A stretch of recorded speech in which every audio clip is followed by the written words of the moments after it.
Al comenzar hoy nuestro estudio, amigo oyente, en el capítulo 10 de este libro de Isaías, una vez más quisiéramos repetir que nos encontramos en una sección que trata de una serie de profecías, las cuales comenzaron allá en el capítulo 7 y siguen hasta el capítulo 12.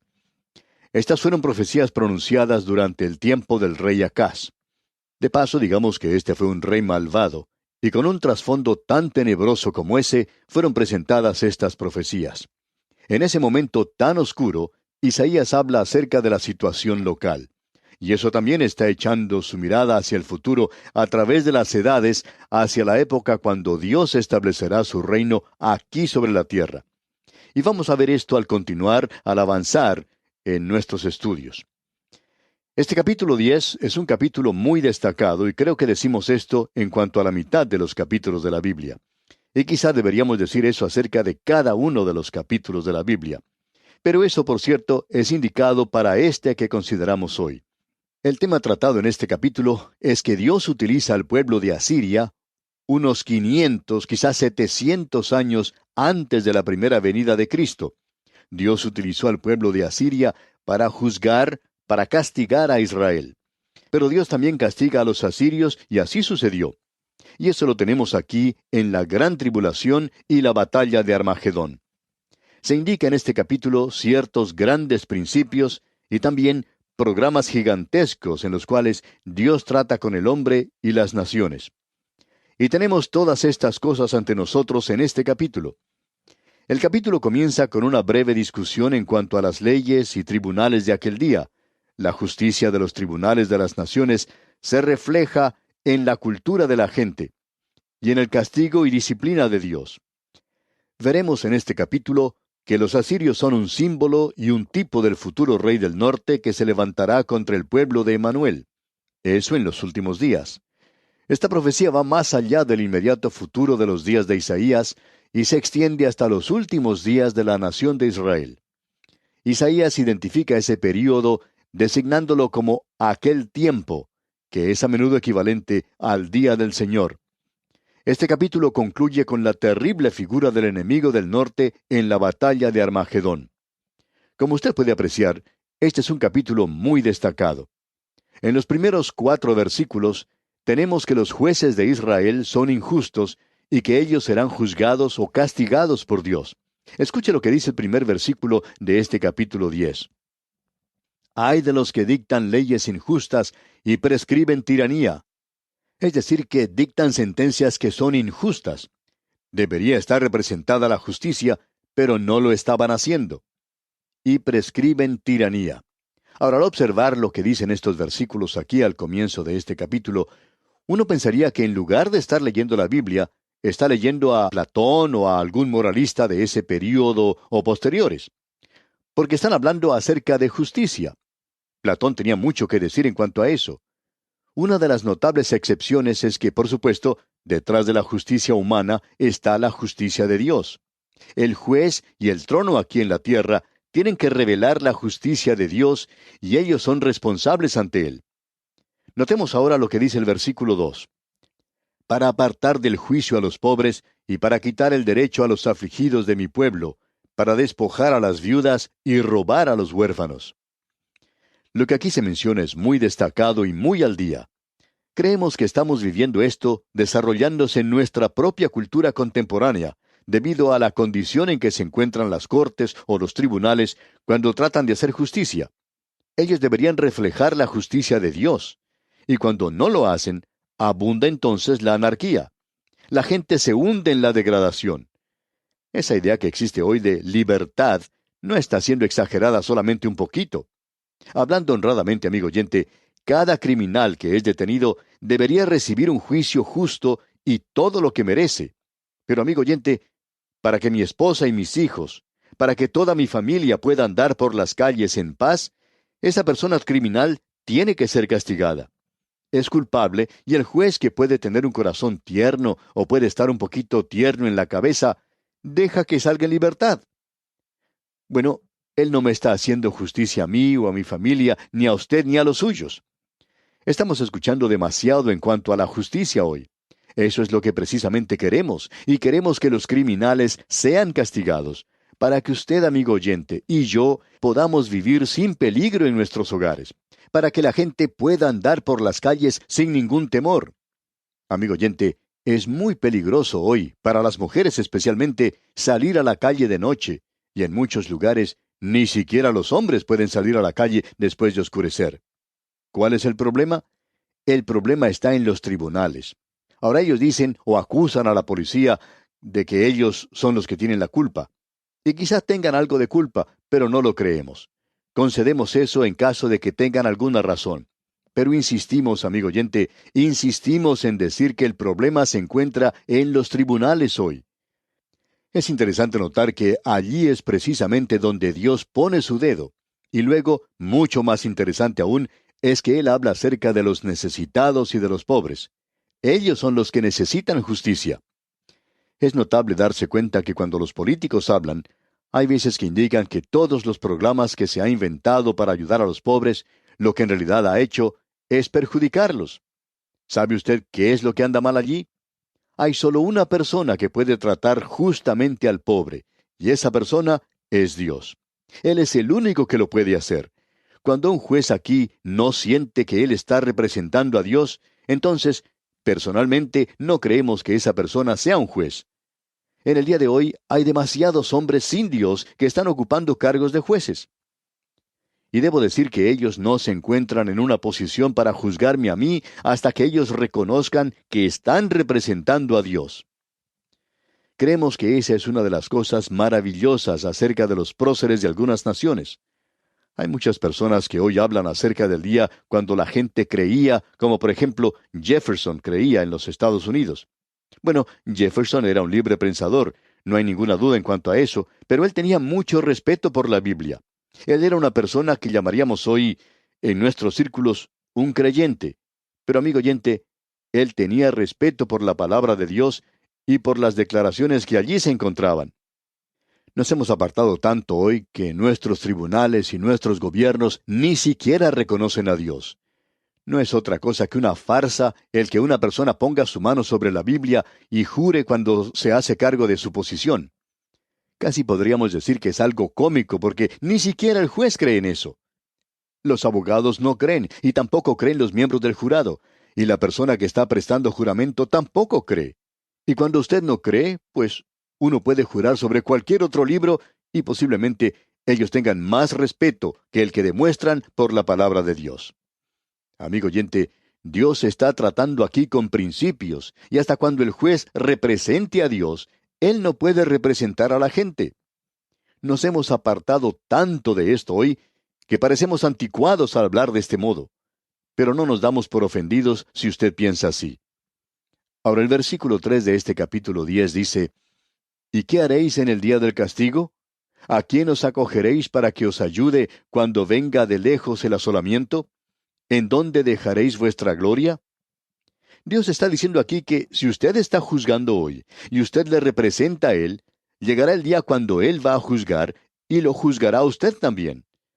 Y pensamos nosotros que cada juez debería reconocer que un día tendrá que presentarse ante Dios y rendir cuentas de cómo ha actuado, de lo que Él ha hecho en cuanto al puesto de responsabilidad que ha recibido. Quieren demostrar un corazón doliente hoy cuando dicen que quieren hacerle justicia al criminal y lo dejan en libertad porque es un pobre hombre.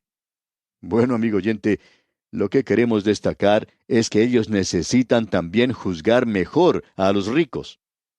Y en el versículo 4 de este capítulo 10 de Isaías leemos, Sin mí se inclinarán ante los presos, y entre los muertos caerán. Ni con todo esto ha cesado su furor, sino que todavía su mano está extendida. Dios dice que esto va a afectar a todos los niveles de la sociedad, y esto afecta al hombre y trae consigo su propio deterioro y degradación.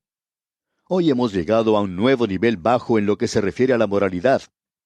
Ahora el versículo 5 dice, Oh Asiria, vara y báculo de mi furor, en su mano he puesto mi ira.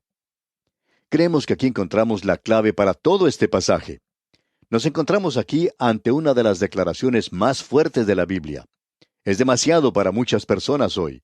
Y quizá vamos a recibir muchas cartas en cuanto a esto, pero por favor, no nos las envíe a nosotros. Envíenselas a Isaías, y él presentará eso al Señor, porque no fuimos nosotros los que dijimos esto. Eso es lo que Isaías escribió y lo que Dios dijo. Oh Asiria, vara y báculo de mi furor, en su mano he puesto mi ira. Ahora dijimos que este es el versículo clave de este capítulo, y vemos que ilumina todo el propósito de Dios, porque Él está diciendo aquí que está usando a Asiria como vara para castigar a la nación de Israel. Amigo oyente, esto es algo sorprendente. De la misma manera en que uno toma una vara para castigar a su hijo, Dios dice, yo estoy usando a los de Asiria como una vara, y los estoy utilizando para disciplinar y castigar a mi pueblo. Dios dice aquí que Él está disciplinando, Él está usando al pueblo de Asiria. Y lo sorprendente de todo es que la destrucción que ellos, o sea que los asirios, trajeron a esa tierra, es lo que la mano de Dios trajo, y lo que los asirios hicieron lo hizo Dios. Dios los estaba utilizando a ellos como una vara. Ellos no sabían eso, pero así fue como se desarrolló todo.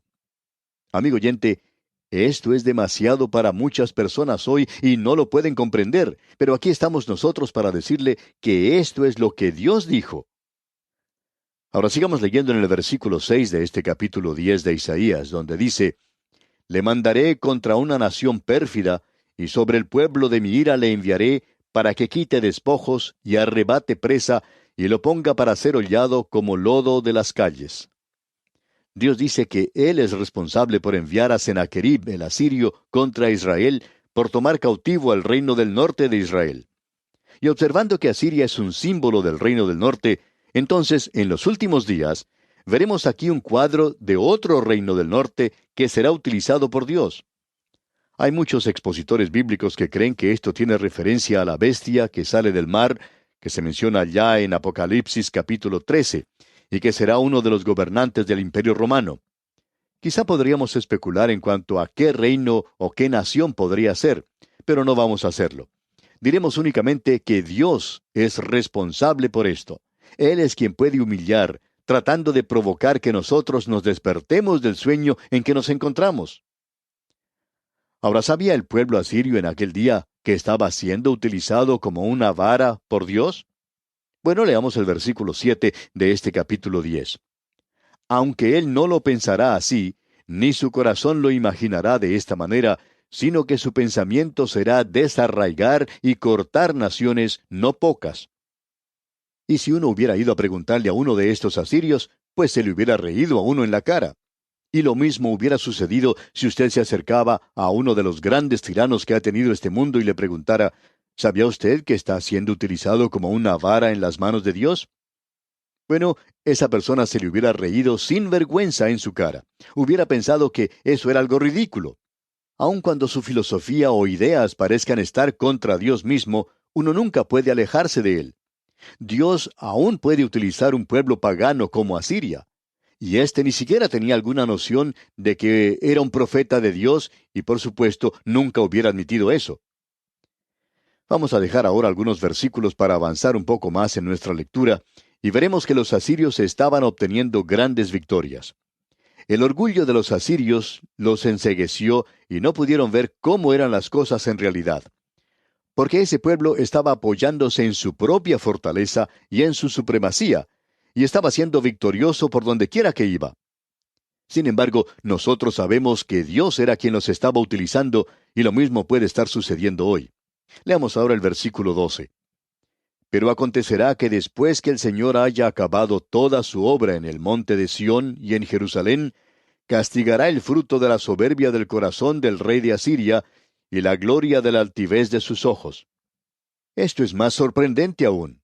Dios dice, cuando yo termine de usarlos a ellos contra mi pueblo, entonces los juzgaré a ellos mismos. Ellos tampoco escaparán. Y eso es exactamente lo que Dios hizo. La historia nos da fiel testimonio de eso. Finalmente, Dios trató con los asirios y los castigó. Isaías está demostrando aquí que Dios controla y juzga a todas las naciones de la tierra. Luego, en el versículo 15, hace dos preguntas importantes. Allí dice, ¿se gloriará el hacha contra el que con ella corta? ¿Se ensoberbecerá la sierra contra el que la mueve? Usted se puede imaginar un día andando por el monte y de pronto escucha que algo se está dando palmadas en la espalda y diciendo, mira, he derribado este árbol tan grande. Usted se dirige a ese lugar y no ve nada más que un hacha. Y usted pregunta, ¿qué es lo que quieres decir? ¿Que tú has derribado el árbol? Bueno, dice, el árbol está en el suelo, yo lo derribé. Pero no fue así. Tiene que haber habido alguien utilizando ese instrumento. Y eso era todo lo que esas naciones eran. Esa es la razón por la cual opinamos que es muy importante hoy que nuestras naciones tengan hombres que sepan reconocer a Dios y que no teman tomar una posición tal y decirlo, que miran a Dios y le piden su ayuda y su guía. Opinamos que Dios puede darles esa clase de guía y de ayuda hoy. Sin embargo, amigo oyente, nuestras naciones se dividen en el presente. Nuestras naciones están mucho más divididas de lo que nosotros queremos admitir. Lo estamos demostrando por la forma en que presentamos los problemas de este grupo o de aquel otro grupo y de este más pequeño. Bueno, el grupo minoritario en realidad hoy es Dios. Él es quien está en la minoría. Pero fue Lutero quien dijo, uno con Dios es una mayoría. Y si usted, amigo oyente, está con Él, entonces usted es una mayoría. No parecía que Martín Lutero podía ganar en su día. Y en el día de hoy, nosotros debemos estar seguros no de que Dios está de nuestro lado, sino de que nosotros estamos del lado de Dios, porque Él está a cargo de este universo entero. Nuestras naciones son aún demasiado jóvenes. Hay algunas naciones que han existido por más de 6,000 años. Y cuando uno compara una nación que ya tiene 6,000 años con las nuestras, nos damos cuenta que somos realmente muy jóvenes. Ahora el versículo 20 de este capítulo 10 de Isaías dice, acontecerá en aquel tiempo que los que hayan quedado de Israel y los que hayan quedado de la casa de Jacob, nunca más se apoyarán en el que los hirió, sino que se apoyarán con verdad en Jehová, el Santo de Israel. Opinamos que lo que aquí se dice va mucho más allá del día de la nación asiria, hasta llegar a estos últimos días, que será el período de la gran tribulación. Comenzando con el versículo 28, tenemos una de las secciones más destacadas de la profecía.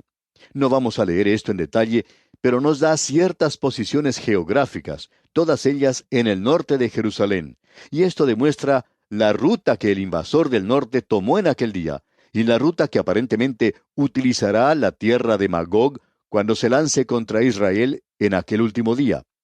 Esto es algo que se aclara bastante bien en los capítulos 38 y 39 de Ezequiel.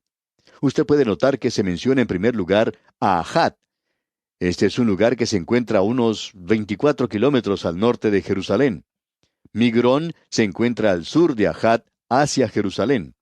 Allí se encuentra un despeñadero donde Jonatán logró una victoria sobre los filisteos. Y luego entonces tenemos a Geba y Ramá, a unos 10 kilómetros al norte de Jerusalén. Anatot se encuentra a unos 5 kilómetros, y ese es el lugar de donde procedía Jeremías. Y Lais se encuentra en el extremo norte de Palestina, en la tribu de Dan. Esta gente provenía de esa zona. Madmena era un basural al norte de Jerusalén. Jebín probablemente se encontraba al norte de Jerusalén, aunque el lugar exacto no es conocido. Y Nob, el último lugar mencionado, se encuentra al norte de Jerusalén y se puede observar desde la ciudad. Esto marca claramente el paso del enemigo. Ahora Dios dice en el versículo 33 de este capítulo 10 de Isaías, He aquí el Señor, Jehová de los ejércitos, desgajará el ramaje con violencia, y los árboles de gran altura serán cortados, y los altos serán humillados. Dios interviene y libera a su pueblo. Creemos que esta es una referencia a la segunda venida de Cristo a establecer su reino. Luego en el versículo final, el versículo 34 de este capítulo 10 de Isaías dice, Y cortará con hierro la espesura del bosque, y el Líbano caerá con estruendo. Y creemos que esa es la venida de Cristo a la tierra. Y aquí vamos a detenernos por hoy, amigo oyente. Dios mediante, comenzaremos el estudio del capítulo 11 de Isaías en nuestro próximo programa. Y como siempre lo hacemos, le sugerimos dar un repaso a este capítulo para estar al tanto de lo que consideraremos en nuestro próximo estudio. Que las bendiciones del Señor sean su más preciado tesoro, es nuestra ferviente oración. ¿Fue de ayuda para usted el estudio de hoy? ¿Desea enviarnos algún comentario de lo que ha estado escuchando? Entonces escríbanos, no espere más.